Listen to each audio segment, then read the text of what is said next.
Action. Ya, oke. Corona itu sebenarnya Bukan aja tuh, kan wis, ulangi mana? Iya toh.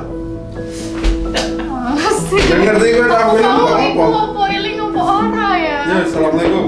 Oke. Wis, Ya. langsung. Iya, siap. Oke, assalamualaikum warahmatullahi wabarakatuh. Selamat siang teman-teman. Kembali lagi bareng kita nih di Ngobar ala Lab BK atau ngobrol bareng. Nah, di kesempatan kali ini nih kita mau bahas tentang pandemi yang lagi viral di dunia ini. Nggak cuma di Indonesia tapi di seluruh dunia. Apa sih pandemi apa sih? Yang lain pasti udah tahu, kalian pasti udah tahu. Yaitu pandemi Corona atau COVID-19 ya.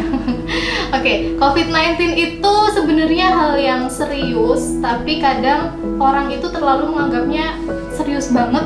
Jadi kayak banyak yang panik, banyak yang nimbun barang-barang macem-macem lah. Ada yang masker dimahalin, ada yang diumpetin dan lain-lain. Oke, jadi nanti di sini kita akan bahas temanya tentang panik corona ya. Oke, panik corona. Dan nanti ini kita open request atau open pertanyaan ya, open question bagi siapapun yang mau tanya. Nanti kita akan bahas di sini dan saya nggak sendirian tentunya. Nanti ada narasumber yang top banget pokoknya. Silahkan bisa buka IG-nya Lab BK, dilihat di SG-nya, di statusnya, bisa langsung tanya. Oke, kayak gini deh. Kalau yang mau tahu. Oke, bisa langsung tanya sampai beberapa menit ke depan. Oke, di sini kita nggak sendirian, saya nggak sendirian. Langsung aja ya, kenalin. Langsung aja deh ke pembicaranya. Kalau mau perkenalan dulu, siapa tahu belum ada yang belum kenal atau baru kenal atau udah kenal lama tapi kangen kan karena pandemi jadi nggak lihat-lihat, akhirnya bisa ketemu. Oke, ini dia Bapak Argo Widiharto.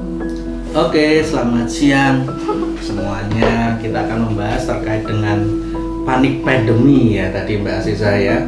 Panik pandemi mungkin banyak orang sudah berjalan cukup lama tentang pandemi COVID-19 ini, atau biasa orang menyebutkan corona ya. Ini kejadian awalnya mungkin sudah pada tahu ya. Tapi yang menjadi menarik di sini adalah karena memang saya backgroundnya psikologi, ya akan saya kaji terkait dengan psikologinya Mbak Sisa. Jadi misalnya kalau kita lihat ya, beberapa bulan yang lalu ada panic buying di Jakarta itu ya, sampai mall kemudian diborong beberapa orang terkait dengan bahan makanan karena akan terjadi isunya ada lockdown Jakarta itu. Walaupun dalam istilah di Indonesia nggak ada istilah lockdown, adanya karantina kesehatan, ada karantina wilayah, karantina rumah dan sebagainya itu. Ini menimbulkan kepanikan tersendiri. Bahkan mungkin juga yang viral itu dan menjadi banyak hujatan, saking paniknya, bahasa Jawanya itu saking paniknya, ada sepasang orang itu belanja di mall itu memakai APD lengkap gitu ya. Padahal kita kalau lihat itu APD itu sangat dibutuhkan oleh orang-orang yang bergerak di kesehatan, yang menangani orang-orang yang terkena atau positif corona. Tapi ini hanya untuk belanja. Ya, kalau bahasa anak sekarang mungkin lebih baik gitu ya. Nah, banyak kejadian itu yang kita lihat. Bahkan mungkin beberapa bulan yang lalu saya tuh biasa juga beli masker. Jadi kalau perjalanan dari Semarang ke Surabaya naik kereta ya beli masker, harga sangat murah. Tapi sekarang masker sangat mahal dan susah banget dicari. Ya. Nah, karena memang dunia kita ini ya di sini, apalagi kita di Lab BK, UGRIS, dunia pendidikan, ternyata juga banyak kepanikan terkait corona ini yang mungkin juga perlu kita waspadai. Itu ya bagaimana siswa, mahasiswa di dalam kondisi corona ini, mereka harus study from home. Ada kepanikan, misalnya pengalaman mengajar saya ya, mahasiswa bingung sendiri dengan metode-metode baru. Jadi ini suatu hal yang baru. Dan dalam suatu teori di psikologi, hal baru ini akan menimbulkan sebuah penyesuaian baru. Kebutuhan menyesuaikan diri inilah yang diperlukan. Walaupun nanti akan terjadi juga equilibrium, keseimbangan juga. Mereka nantinya akan menemukan juga sih suatu saat, inilah yang stabil. Tapi biasanya di awal-awal mereka akan begitu paniknya gitu ya. Itu terkait dengan mahasiswa misalnya juga paniknya tidak hanya itu, mungkin kepanikannya ada satu mungkin penanya yang mengatakan bahwa terus kuliahku piye. Ini mungkin pertanyaan bagi sebagian besar mahasiswa. Awal-awal itu kita study from home itu hanya sekitar 14 hari. Kemudian ada tambahan lagi, mundur lagi. Sehingga ada ketidakpastian. Dalam teori psikologi juga disebutkan suatu hal yang memang memiliki ketidakpastian akan lebih menimbulkan kepanikan. Tapi sebenarnya apakah panik itu perlu? Nah, itu penting banget. Nah, Panik perlu ini nggak menjadi sih? kajian yang menarik juga. Panik apakah perlu? Sebetulnya panik itu menjadi, kalau banyak orang membahas panik lebih ke arti negatif ya. Tapi cemas mungkin akan jadi lebih pas. Cemas, takut. Nah, di dalam diri setiap orang cemas, takut ada. Bahkan di dalam teorinya Sigmund Freud menyebutkan itu salah satu defense mechanism kita.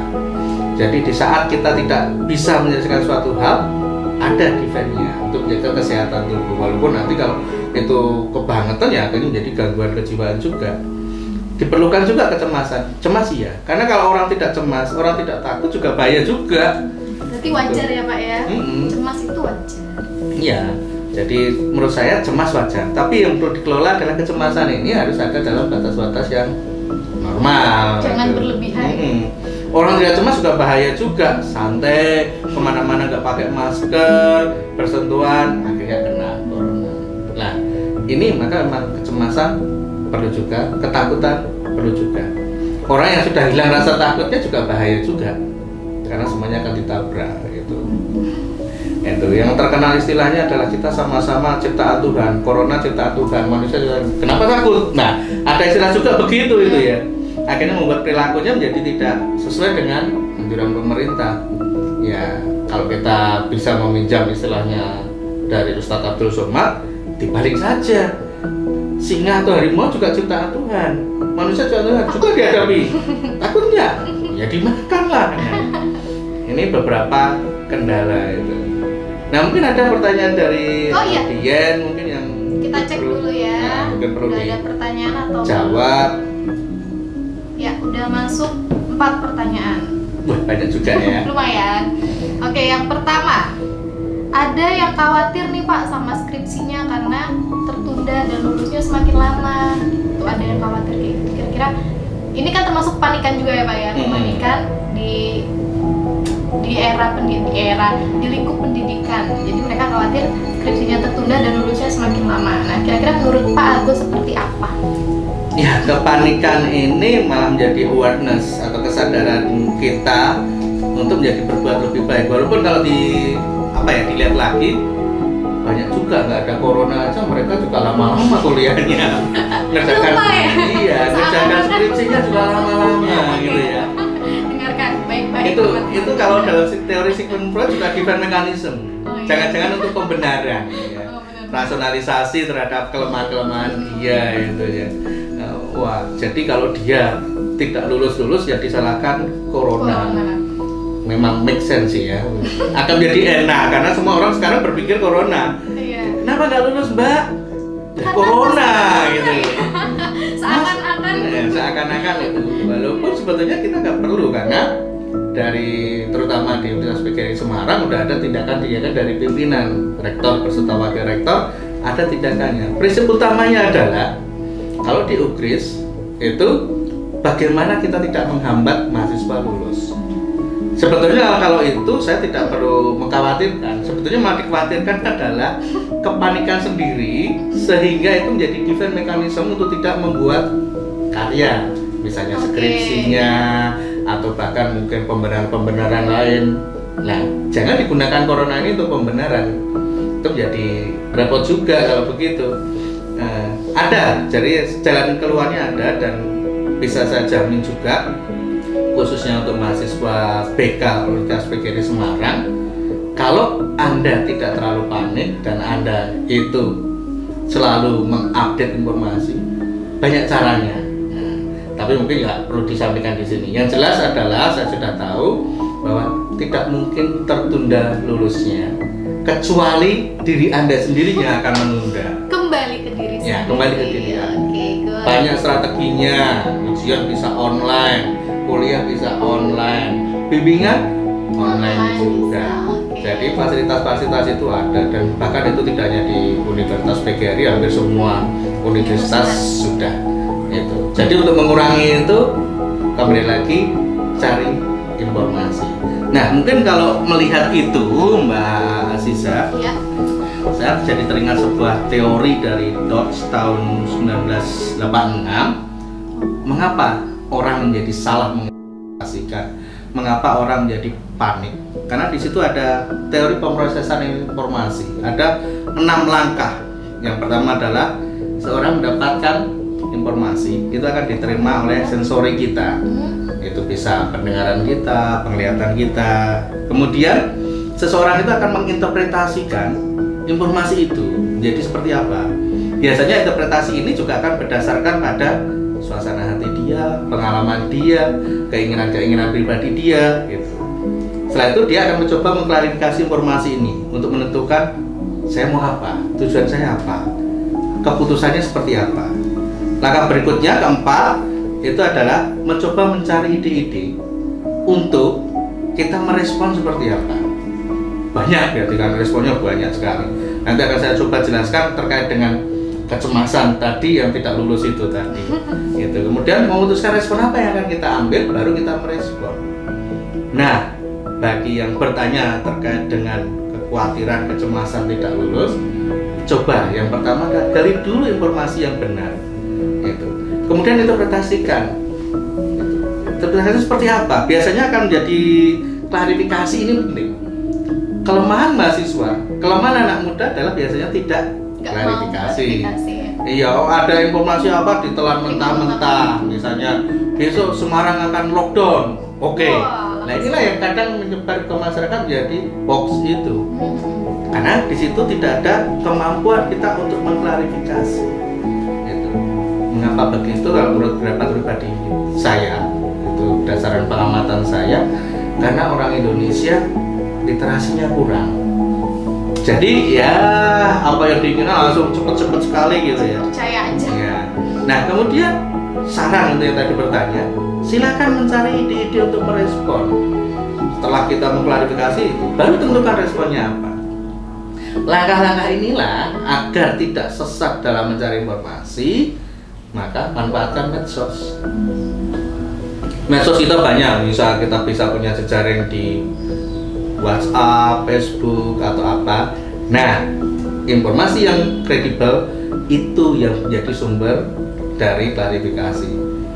Kalau itu gagal, ya sudah. Sebenarnya kasus ini sama dengan kepanikan-kepanikan yang lain, bahwa kemana-mana kita harus bawa hand sanitizer misalnya. Ya oke, tapi kalau kita tidak tahu penyebab dari sebuah penyakit yang bernama corona, maka ini langkah tadi klarifikasi tadi penting di situ. Maka kita akan menjadi khawatir terus. Maka menjadi kecemasan neurosis menurut saya. Jadi nggak wajar itu. Tapi kalau kita memahami semuanya, ya akan enak-enak saja sih. Gampang, simpel. Hampir setiap hari kalau saya nonton televisi, pasti ada info tentang corona ini. Bahkan di UBRIS sudah ada Satgas COVID-19. Nah, itu ada itu di bawah pimpinan Pak Arisul, itu ada di situ lengkap, bisa diakses juga kok informasinya apa. Jadi ini tidak khusus hanya untuk yang tadi ya, ketakutan skripsi nggak selesai terus nggak lulus ya itu, tapi secara umum mahasiswa juga bisa mengambil langkah-langkah dari Dodge ini. Kesalahan biasanya ada di interpretasi. Agar tidak salah, klarifikasi sumber yang kompeten yang bisa dipercaya gitu. Ya kalau di BK klarifikasinya bisa ke prodi begitulah misalnya.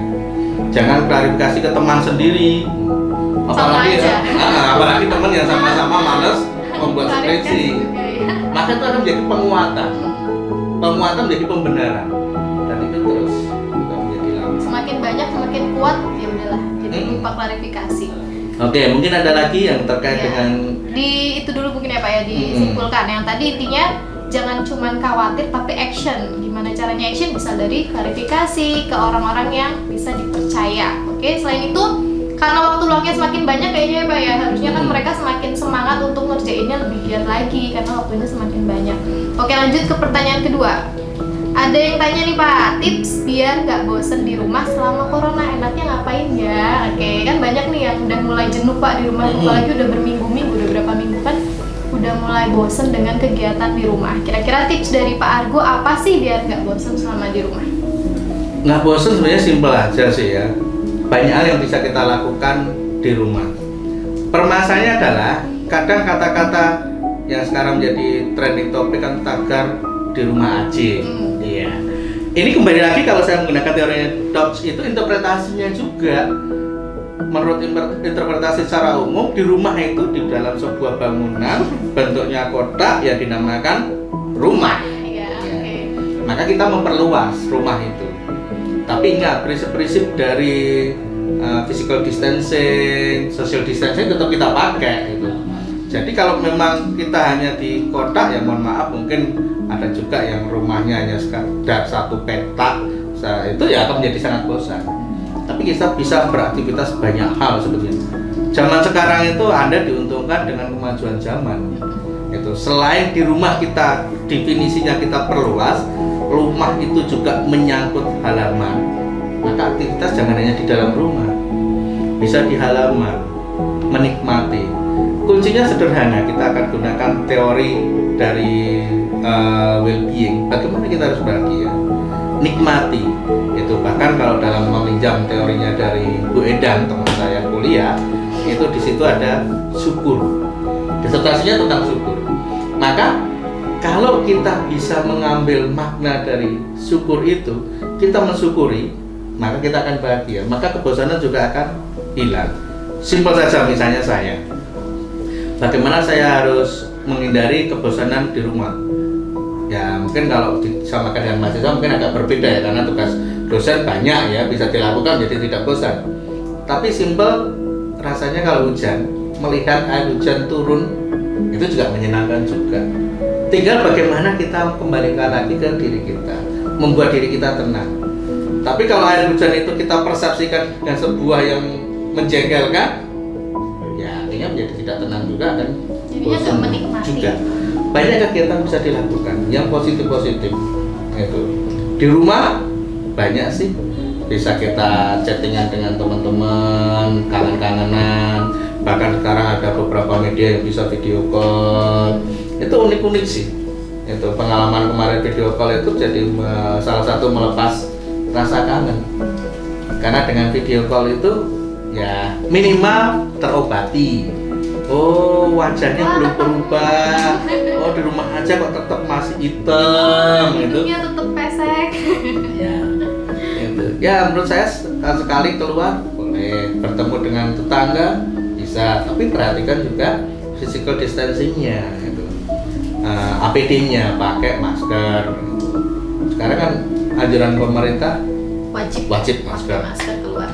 Walaupun jangan masker bedah yang standar itu, gampang itu ya. Jadi banyak yang bisa dilakukan, terutama itu kalau mahasiswa. Wow, banyak yang harus dipelajari. Oh, dengerin Ya, menyiapkan materi kuliah itu menjadi keasikan tersendiri. Ya. Dinikmati aja teman-teman. Menikmati.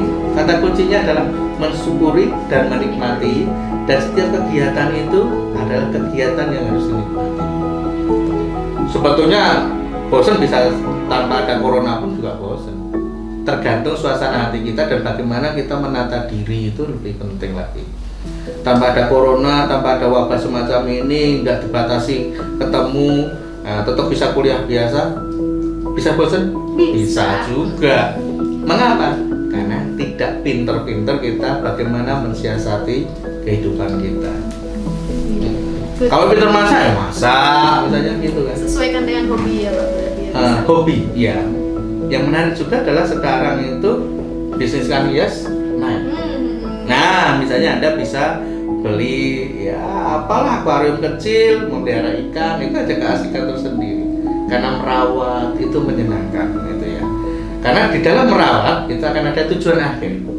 Maka menjadi tidak bosan.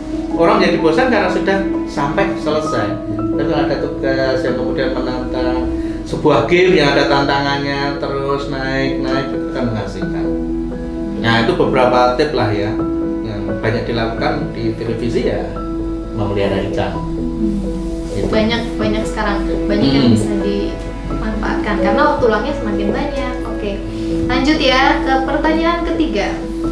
Saya takut lulus dengan tidak adanya acara wisuda, Pak. Padahal cita-cita saya bawa orang tua ke Balairung. Gimana tuh, Pak? Nah, kalau ini kita, kalau istilahnya komputer, kita setting ulang. Setting ulang tujuan hidup. Dalam psikologi adalah tujuan ini yang akan mengarahkan kita. Nah, tujuan hidup Anda adalah misalnya membawa orang tua ke Balairung untuk wisuda, bukan membawa orang tua ke Balairung ya. Kalau sekarang bisa aja, apalagi Balairung ya di sepi-sepinya itu terus ngapain. Tapi momen wisudanya. Nah, kalau ini dipikir terus-terusan akan menjadi kecemasan tersendiri bagi Anda, itu bagi yang merasa ini tujuan hidup. Maka kita setting ulang tujuan hidup. Buat sebuah apa ya yang mungkin nggak tulis dengan beneran, tapi tetapkan saja. Bila semacam ini, saya harus ngapain? Kembalikan ke pokoknya. Apakah memang benar-benar penting menghadirkan orang tua dalam sebuah wisuda? Iya, itu sebetulnya menjadi perdebatan juga terkait dengan beribadah juga. Apakah harus ada Jumatan, itu kalau yang Muslim, kemudian apakah harus ke gereja kalau yang Katolik, yang Buddha mungkin nanti ada Waisak harus besar-besaran. Itu sama. Yang penting kita ubah gitu, demi keselamatan bersama. Penting utamanya adalah lulus. Ya kan? Tujuannya kan lulus. Tujuannya lulus. Sebetulnya wisuda itu kan bonus ya, bonus. Ya, bonus. Tapi nanti akan ada kebahagiaan yang lain. Maka pikiran kita, oh nggak usah wisuda juga nggak apa-apa, malah menjadi unik. Coba ceritakan, mungkin kejadian pandemi ini mungkin tidak akan terulang lagi dalam kurun waktu yang cukup lama, 15 tahun, 20 tahun misalnya. Tapi dibalik cara pandangnya, asik nggak ya? Coba nanti Anda punya anak, ada cucu, cerita dulu waktu bapak, waktu ibu wisudanya pakai telekonferensi loh. Canggih kan? Tahun segini wisuda telekonferensi gitu. Berbeda, maka dipandang dari sisi uniknya itu. Nah, itu menjadi asik juga. Buat juga mungkin hal tertentu, misalnya sewa toga, yuk foto. Kalau foto bersama keluarga harus tetap bisa. Gitu. Yang membedakan adalah ya kehadiran di Balairung. Tapi kalau sudut pandangnya diubah, bisa. Unik loh.